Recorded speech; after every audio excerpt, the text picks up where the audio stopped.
Buenos días, jóvenes, el día de hoy vamos a continuar entonces con el temario de química con 3 temas muy cortos pero que son fundamentales en cuanto al curso: composición centesimal, lo que son fórmulas químicas tanto empíricas como moleculares y lo que es el cálculo de temperatura o conversión de temperaturas que suele venir, y además de eso nos va a apoyar en otros temas como en estado gaseoso. Composición centesimal, como su nombre lo dice, la composición centesimal es la conformación porcentual de una molécula en relación a cada uno de los elementos. Es decir, que una molécula está formada por diferentes elementos.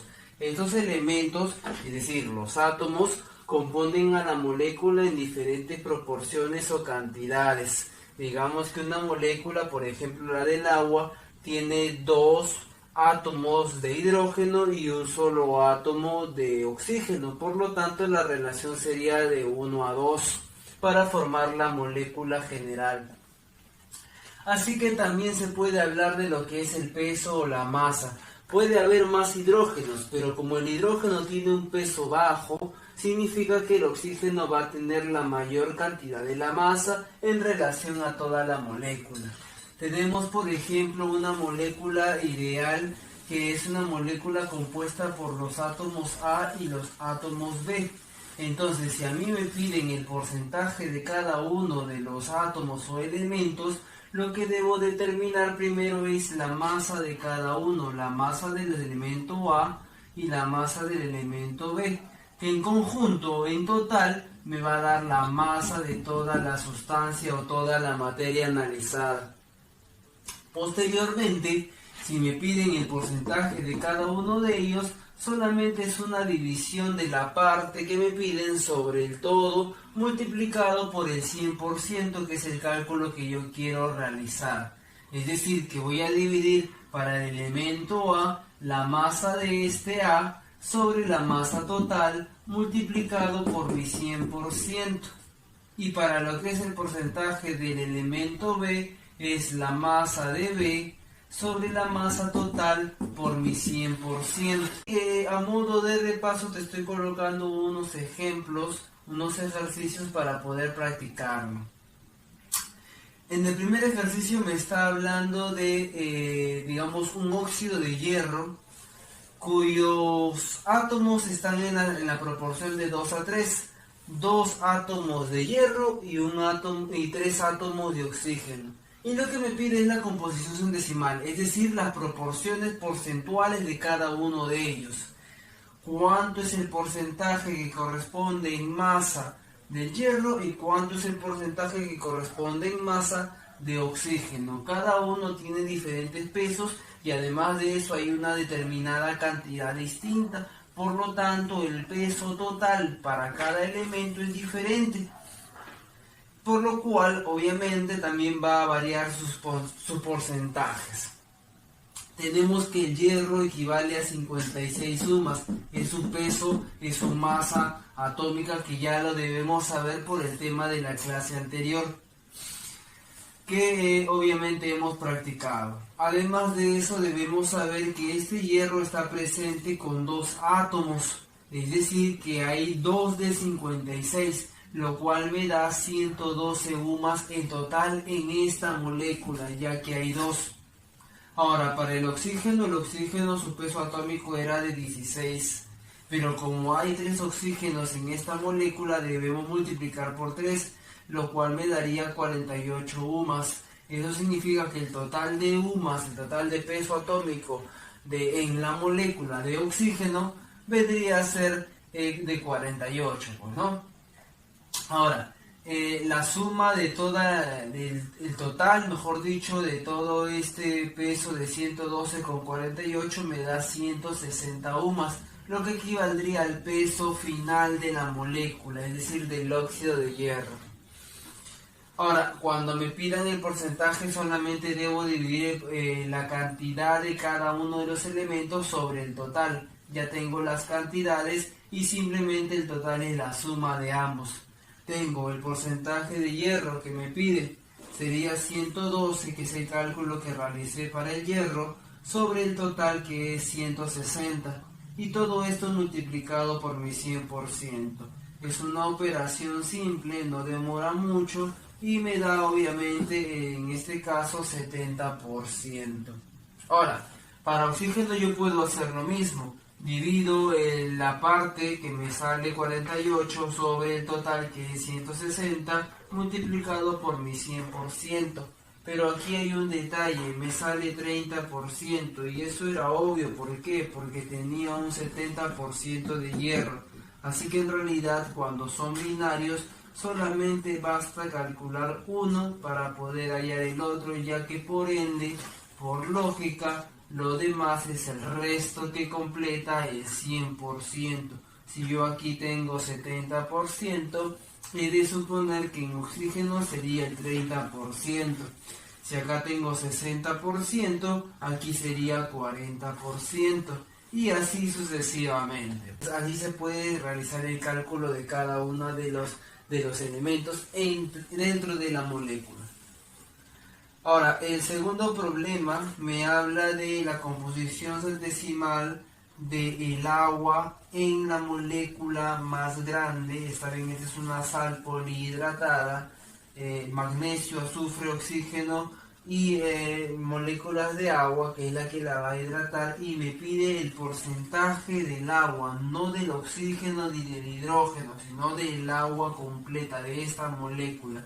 Así que para eso primero debo determinar el peso de cada una de estas moléculas que forman esta única macromolécula.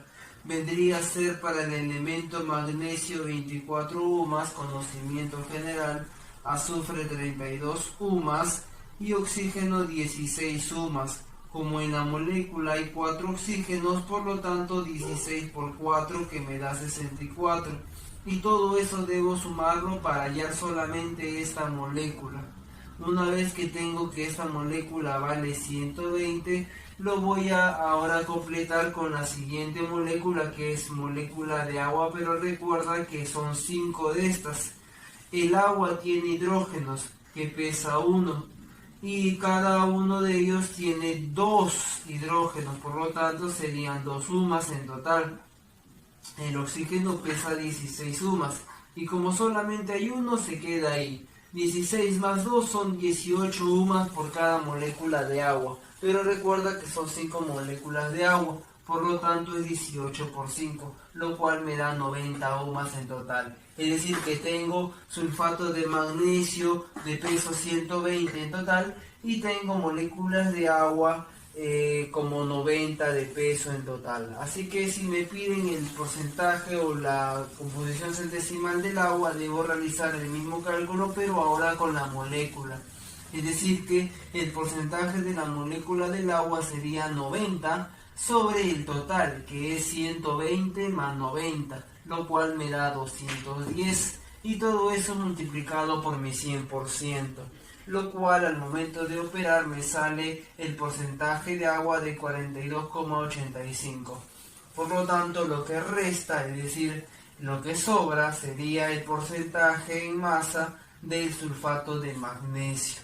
Ahora, el tercer problema para poder completar esto, te dice la composición centesimal del C3H4. Lo que yo debo hacer aquí es lo mismo, darle una relación, digamos, de todo el peso de cada átomo, de cada elemento, y luego de toda la molécula. Podemos analizar primero el carbono. El carbono pesa 12 cada uno, pero como hay 3, el total pesa 36. El hidrógeno pesa 1 cada uno, pero como hay 4, el total pesa 4.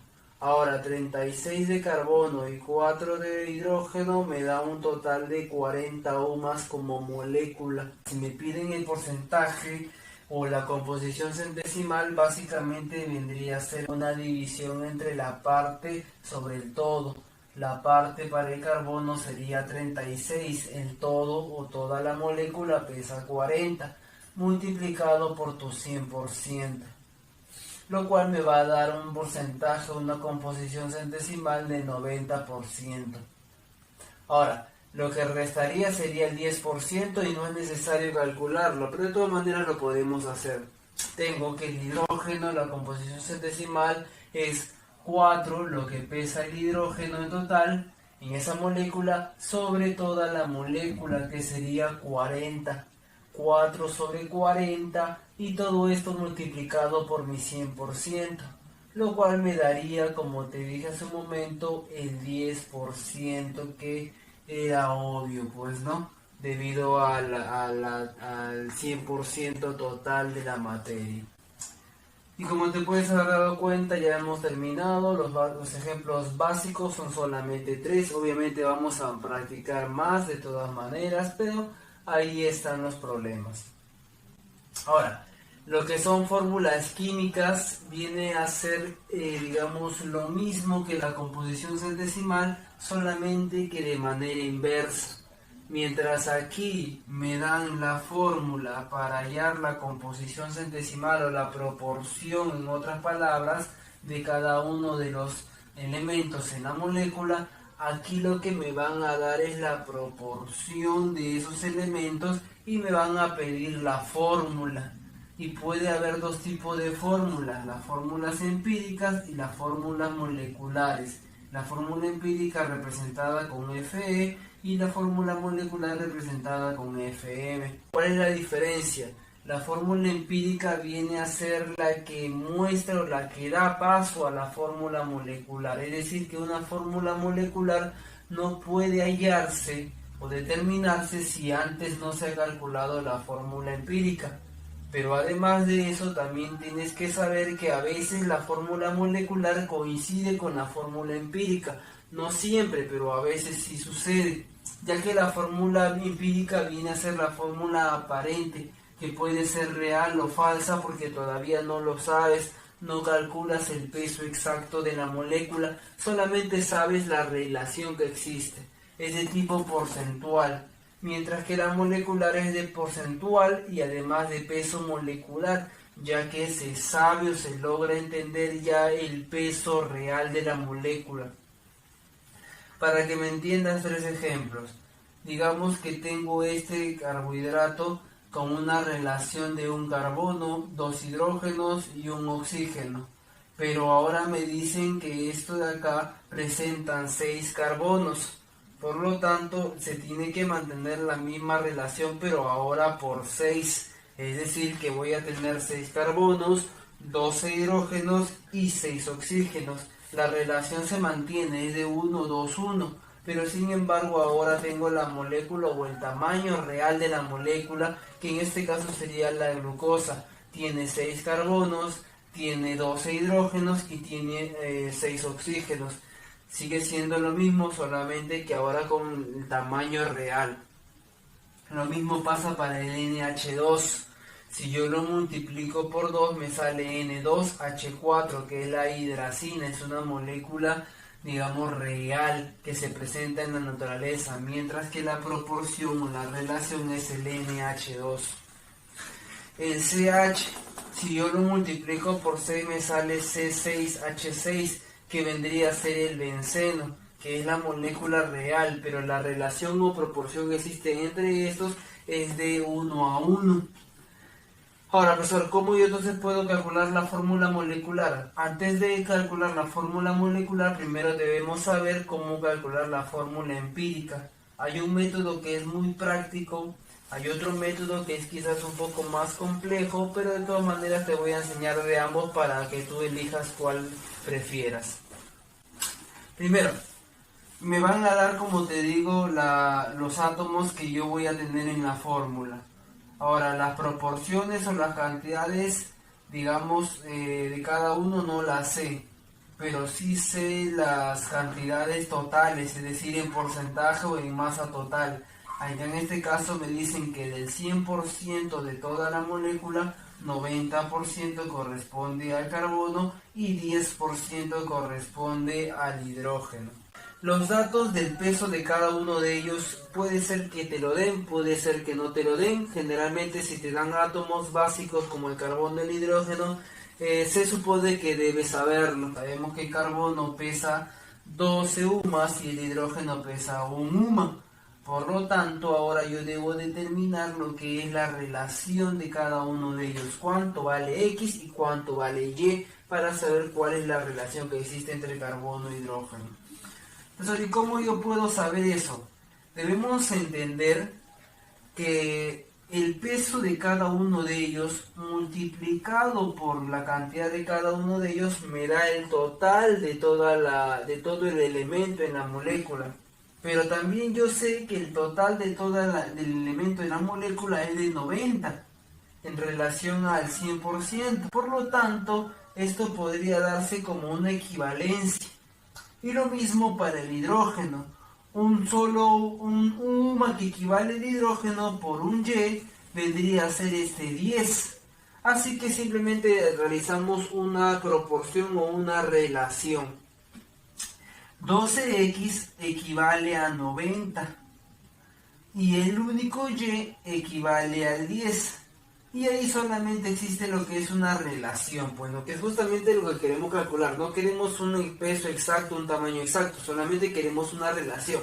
Así que aquí hay una relación. Simplemente opero X y Y, el X lo dejo a un lado, el Y lo paso al otro lado dividiendo, ¿ya está bien? Y todos los números lo paso al otro lado, lo que sería como 90 arriba, 10 abajo y el 12 abajo. Opero, resuelvo, simplifico y me sale una relación de 3 a 4. Siempre hay que tratar de mantenerlo en números enteros y obviamente que me van a dar una fracción tanto arriba y abajo. Pues no hay que convertirlo en un decimal porque no nos conviene. Lo mantenemos con números enteros arriba y abajo para que al final me dé una fracción. Lo cual significaría que la relación existente entre lo que es el carbono y el hidrógeno en esta molécula sería de 3 a 4. Tengo 3 carbonos y 4 hidrógenos. Y profesor, y si me piden el peso de esa molécula, al menos en esa relación, ya que todavía no sé cuál es la relación exacta, pero en esta al menos, simplemente debería multiplicar el peso de cada uno de ellos, que vale 12, por ejemplo, en el carbono, por la cantidad que hay, que sería 3. En total me daría unos 36. Y lo que es el hidrógeno, que pesa 1, en total 4, vendría a ser 4 más. 36 más 4, 40 aún más sería lo que pesa ese elemento en esa única relación. Ahí todavía no te dicen si es fórmula molecular o no. Puede ser la fórmula molecular, sí, pero quizás no. Así que solamente te dicen que es fórmula empírica, ya que todavía no sabes cuál es el peso. Ya que en la molécula en realidad podría pesar más de 40, podría pesar 120, podría pesar 160. Entonces la relación varía. ¿Cómo varía? Multiplicando según la proporción que te pidan. Por ejemplo, si te piden 120 UMAS, sería multiplicado por 3. Entonces tienes que multiplicar por 3 al carbono y tienes que multiplicar por 3 al hidrógeno. Este tipo de problema o este tipo de solución lo vamos a ver en la siguiente pregunta, en el siguiente ejercicio. Mira, tenemos el elemento CH, X para C y Y para H. Me piden la fórmula empírica y me piden luego la fórmula molecular. Recuerda que no puedo hallar la molecular si no hallo primero la empírica. Y me dicen además que toda la molécula pesa 30 gramos. ¿Por qué me dicen eso? Por algo será. Quizás el resultado no me va a salir 30, sino me va a salir una relación al 30. Ahora, tengo el carbono. Voy a presentar dos tipos de fórmulas que me van a llevar a lo mismo. Esta fórmula es un tanto tediosa, pero espero que me entiendas. El carbono o el hidrógeno al elemento cualquiera, vas a agarrar el peso total o la proporción o el porcentaje total que te den y lo vas a dividir sobre su peso atómico. En este caso sería 80 sobre 12 y en este caso del hidrógeno sería 20 sobre 1. Y él te va a dar un resultado cada uno de ellos. No importa si están en decimal, porque después vas a tomar al menor de los resultados, que en este caso sería 6,67, y lo vas a dividir entre el mismo. Y al de abajo también lo vas a dividir entre el 6,67, o sea, el menor que te resultó. Bien, una vez que haces eso te va a salir una relación, y en este caso me sale una relación de 1 a 3. Profesor, no me gustó tanto esa fórmula, estoy dudoso de eso. Prefiero la otra fórmula, hagámoslo con la otra fórmula. Tengo que debo multiplicar la cantidad por el peso y dividirlo sobre el total. 12x sobre el 80, que es el total para el carbono, va a ser igual a 1y, que vendría a ser el equivalente para el hidrógeno total, y el porcentaje total vendría a ser 20, así que ahí hay una relación. Operas, es algo muy sencillo, pasas a un lado las letras y pasas al otro lado los números, y al final te va a salir una relación también de 1 a 3, lo cual verifica que es correcta esa primera fórmula, aunque yo prefiero de todas maneras la segunda por si te interesa. Bueno, cada quien ya depende su gusto. Ahora, la relación te salió de 1 a 3, es decir que la fórmula sería CH3 en cuanto a la fórmula empírica, ya que todavía no sabes el peso total. Ahora, para poder yo ver si de verdad la fórmula empírica es la fórmula final, debo calcular su peso. En este caso sería 12. 12 por 1 me da 12. Más 3 por 1 del hidrógeno me da 15. Así que el peso del CH3 es 15. Pero a mí me han dicho que el peso es de 30 gramos. Eso significaría que existe una relación de 15 a 30 multiplicado por 2. Por lo tanto, eso mismo debo hacerle también a la molécula. Significa que el CH3 ahora se va a convertir a C2, ya que estoy multiplicando por 2, H6. Y eso de ahí sería lo que conocemos como la fórmula molecular, calculado a partir de la fórmula empírica, recordando que hay una relación entre el peso que me dan en el problema y el peso que yo hallo en la fórmula que he calculado al principio. Ahora, para ver el tercero, está bien, vamos a ver ahora con la segunda fórmula, que es la que a mí me parece mucho más sencilla y mucho más comprensible. Vamos a calcular ahora la fórmula empírica para este óxido de cobre. Yo no sé cuánto de cobre hay ni cuánto de oxígeno hay, pero también sé, o sí sé, lo que es el peso del oxígeno y el peso del cobre.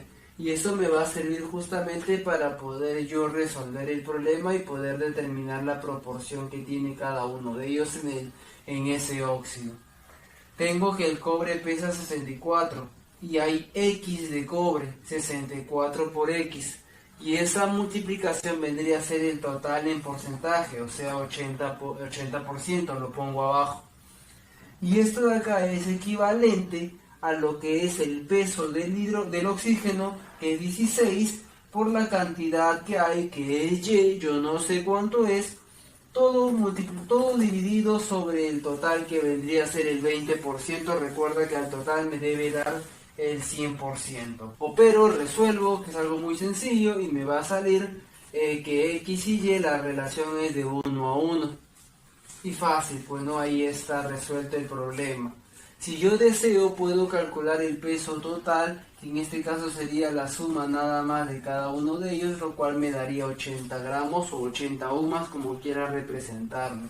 Pero sin embargo, si me dicen o me hablan de fórmula molecular y me dan un peso superior a 80, significa que debo buscar la manera de convertirlo a 80, quizás lo pueda multiplicar por 2, por 3, por 4, dependiendo del valor que me den. Básicamente hemos terminado lo que son los temas más importantes. Ahora lo que toca es una mera conversión de lo que es la temperatura, un concepto básico de la agitación molecular. La temperatura es la unidad o es la representación básica de una agitación molecular.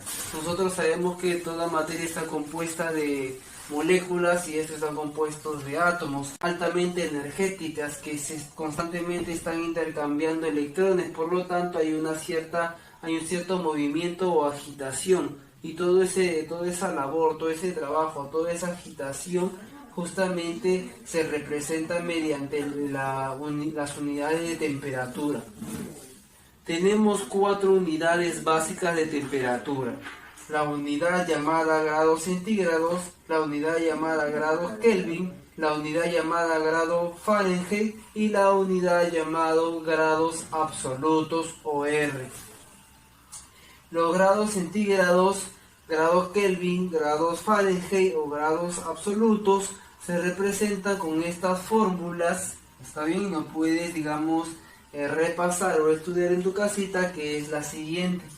El grado centígrado lo vas a dividir entre 5 y lo vas a igualar al grado Kelvin menos 273 sobre 5.